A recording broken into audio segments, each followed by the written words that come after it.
Hello friends, Khilji वंश के अंत होने के बाद अगला शासक गयासुद्दीन तुगलक बना।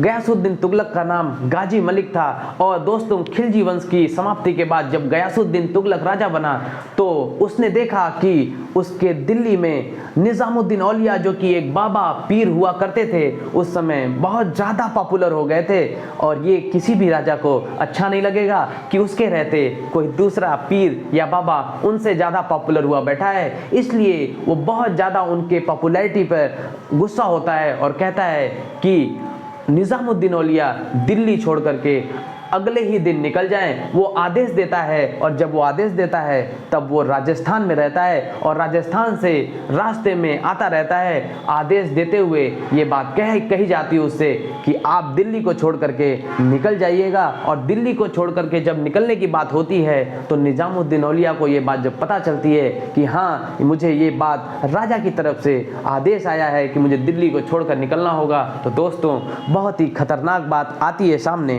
कि उनके पुत्र यानी गयासुद्दीन तुगलक के एक पुत्र थे जिनका नाम था मोहम्मद बिन तुगलक। मोहम्मद बिन तुगलक निजामुद्दीन औलिया के बहुत बड़े फॉलोअर रहते हैं। उनको बिल्कुल ये बात अच्छी नहीं लगती कि हमारे पिताजी गयासुद्दीन तुगलक ने निजामुद्दीन औलिया को जाने का आदेश दिया है, दिल्ली छोड़कर जाने का आदेश दिया है। वो इस बात से बहुत नाखुश होते हैं और अगले ही दिन जब आते रहते हैं राजस्थान से यात्रा करके उनके पिता गयासुद्दीन तुगलक, तो दोस्तों निजामुद्दीन औलिया कहते हैं कि आप पहले दिल्ली आ जाइए, फिर मैं यहाँ से चला जाऊँगा।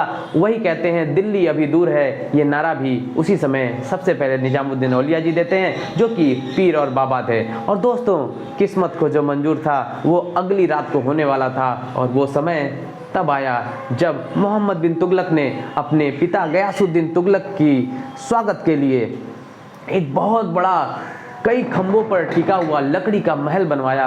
और लकड़ी के महल में दोस्तों रात के समय जब गयासुद्दीन तुगलक दिल्ली में आते हैं तो उनको देखकर बहुत अच्छा लगता है कि उनके बेटे मोहम्मद बिन तुगलक ने इतनी अच्छी खूबसूरत एक महल बनवाया उनके लिए। और उनके लकड़ी का महल जो था वो इतना अच्छा था कि वो दोस्तों उसमें विश्राम करने के लिए चले गए। और जब वहाँ पे वो विश्राम करने के लिए गए तो पागल हाथियों का झुंड मोहम्मद बिन तुगलक ने छोड़ दिया। सारे पिलर ढहा दिए जाते हैं, सारे पिलर नीचे गिर जाते हैं और लकड़ियों में दबकर गयासुद्दीन तुगलक का डेथ हो जाता है। इस तरह से मोहम्मद बिन तुगलक ने अपने ही पिता की हत्या कर दी थी। और इस तरह से निजामुद्दीन औलिया जो कि पीर बाबा थे वो हमेशा हमेशा के लिए दिल्ली में ही रह गए। ऐसे ही दोस्तों इंटरेस्टिंग वीडियो के लिए मिलते हैं अगली वीडियो में, तब तक के लिए बाय।